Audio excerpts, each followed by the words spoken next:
know, Brian, there's actually peace, and maybe I'm not. I don't know. You let me know.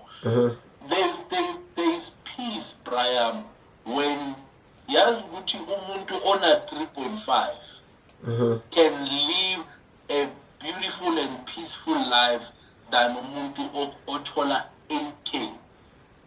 Yes. That's just one class up. Yeah. A beautiful and peaceful life. Yeah. Peaceful life. Mara, it is only when the person that is earning 3.5 is grateful for the 3.5 that they are getting. Yeah. And lives according to the standard, 3.5. Yeah. They live a better life, Richard. Yeah. Bakhona baningi even ama bayaphila Brian. Yabo. Kamnandi mfethu. Kamnandi kanjani? You get it, man. Yabo. It's just that impilo inendlela. Yeah. So it's that concept of stewardship that I was telling you about, Uguti. How you steward what you have been given. Right? Mauni gwelo 3.5, iba faithful ngalo 3.5 and live according to lo 3.5. Ungafuni phila njengo 8K. Mara uthola u 3.5. Yeah. For example, Mauni 3.5, issues that you can afford is probably Fusion. Fusion, baba. Siyayazi sonke siyazi Fusion. Yabo. Siphuzile Fusion. You can afford to buy. You choose my Fusion, right? Exactly. But manje ucabanga mangabe uhola u 3.5 and wena ufuna ukuthenga 100%. Khona this one. 100%. Yini konje ibizwa ngani this one ene cranberry yini lese crisps or crisp ngiyayikhohlwa but like 50 rand. Yabo. Yeah. That's 2 liters. Yeah, in fact it's 1.5 liters or something. No nama crepe. Yabo. Uyazazi engentizana but uzophuza nama crepe. You see that's where the problem is. That's where the danger is. Yeah. Yeah, boy. Yeah. Yeah. So you can low phuza ijuice now ungaphuza ijuice mara wena just uphuza nje le ethe kancane. Yeah. and if ukwazi ngempela ukuyenza kahle uyakwazi ugcina wenze yakho imnandi kunale yebo if ukwazi ukuyenza kahle ifusion nangu nokuyimixa ne oros ha bana shiny noma ushayi holes kuthi holes siyabiza kanje. So it's just to accept the status of life. Don't even the status, it's a wrong way. Mara na ukhona wena empilweni.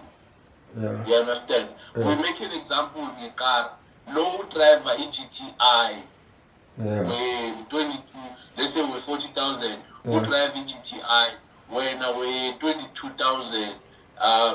Driver just standard polo. Yeah. You understand? You drive you get to the next destination. Mara on 22, full driving GTI. Yeah. So now it comes to the transformation of the mind. How does the mind get transformed? It's through platforms like this where we share information, right? Yeah. To tell you to say, no man, you don't need to. You understand? And look at Abu Mark Zuckerberg, who they call this guy. Check the brands that he wears. Azazio. Yeah. But this guy is covered. It's in clothes. Yeah. You understand? So, no driving GTI, when you drive a G, you quit. Let me just make notes because this thing iyangiwarisha because we know ukuthi yes i-background point lokuqala background contributing factor yabo ile ntuzana mindset contributing factor nelentuzana ne financial background yasekhaya of which it's a social economic class lesibuka nje manje ukuthi igroup nayo it is a contributing factor yabo because obviously labantu laba abawi-poor class these top 3 classes abantu abafice emalokishini i-poor classes whereby you earn less than 3.5 or abanga in lutho i-working poor bayasebenza kodwa bayahlupheka yabo but abahlupheki most yabo but iyona short bayahlupheka this thing i-working poor 3.5 to 8k bawubani nabo bawu 18 million nangama-class amaningi ahluphayo not ahluphayo but ayinkinga nje manje and then kuzoba ne-working class between 8k no 22k 14 million people yabo baningi ke lapha ilaba futhi angathi impilo ingcono yabo whereby umukuyiphuwa nakuyi-working poor you see umuntu okuwe class ona between 8k no 22 ubone ngathi impilo ingcono lo muntu nayo yonke into yabo and ibhadla laba mfethu mshana they are seen as if they are rich yabo mase kuzoba i-middle class whereby it's 22 to 40k only 4 million people yabo lana ibaliwe igebengu for sure yabo and then kuzoba ne-upper middle class whereby it's 40k to 75 2.4 million and then kuzoba ne-top end over 75k yabo laba nabo futhi I believe baningi yabo i-top end it's just that kuthiwe la 600 kunabaningi esingabazi yabo but yeah ugcina ungazi ukuthi umuntu olawo umenza kanjani understand ukula yabo because enye into ke mshana kunabantu in life who not everyone starts from 3.5 angithi do you agree on that one? I understand. Yeah. I get it. Kunabantu abathi bezalwa already sebela kwi-upper end or sebela kule ntuzana yabo Yeah. from the day they were born yabo. True.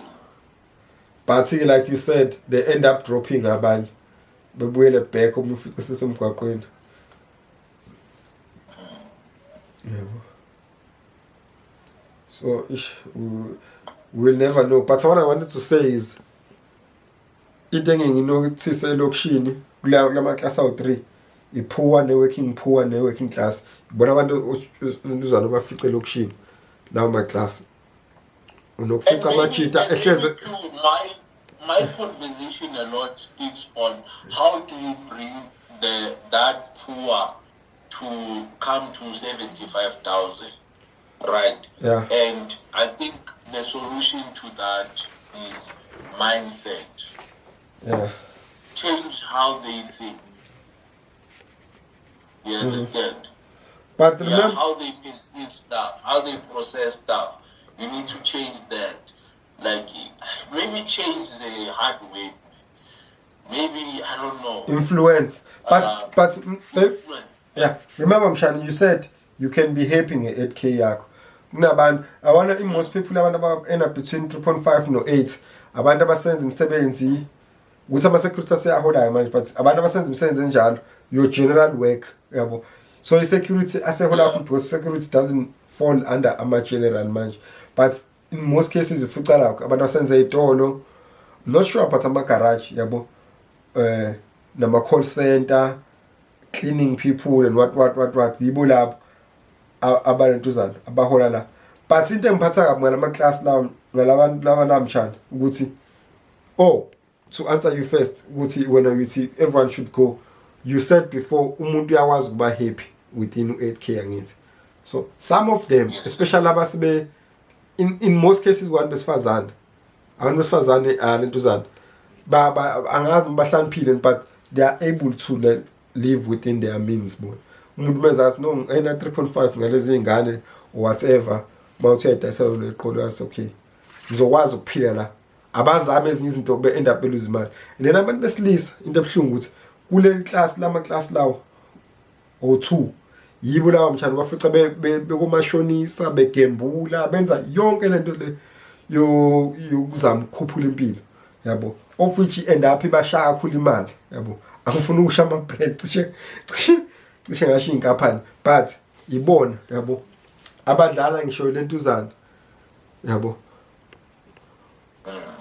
inamba umuntu ethi uphupha inamba ecabangele hamba ufaka inamba ezo6 ethi hayi ngiyabamba yabo something that is as kahle ngiyeka iwina ama odds against bona lento eshiya ukuthi South Africa angazi umiya leader emhlaba wonke but kuthiwa angazi which share I will check ngikusendele mshana we spend more than 1 trillion with gambling. Let me check this while you talk there. And leyo mali ye gambling iphuma kulama class awu3 yabo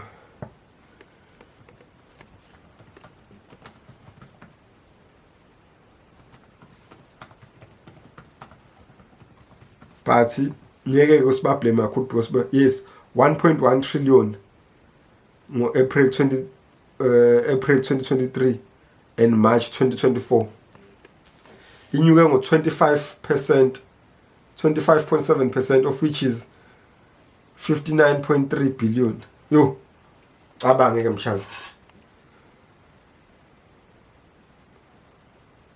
into yakhishwa identizana according to National Gambling Board South African spends 1.1 trillion.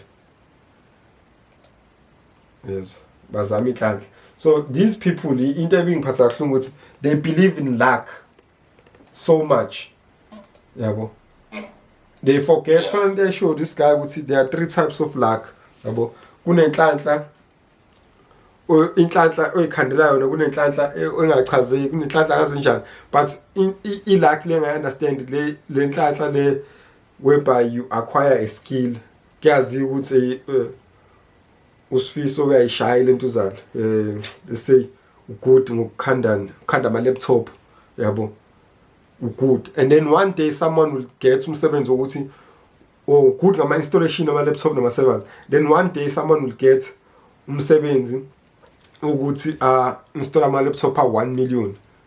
The first person abomcabanga wena because you have already built this reputation around yourself ukuthi ugood and that's a luck that you created over time yabo sengikhohliwe lamanye ama luck athini but lamanye awu2 yabo ngobuye ngwa check this guy why take map yabo but le abantu abayicabangayo yona engekho mfethu leyo ukuthi nje wena wedwa bethi kubantu abo 60 million kumele uwine ilotho ayikhohlwa mnganami hayi yabo ama odds so numbers do not lie kusesiyaphuma ku topic but numbers do not lie yabo ukuthi hayi khohlwa which one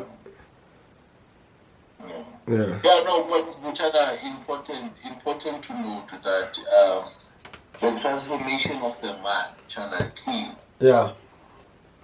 right transformation of the mind environment that you maybe grow up in or maybe stay critical it's very critical right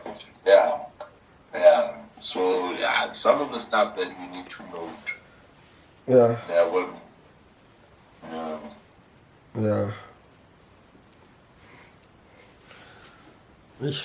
connect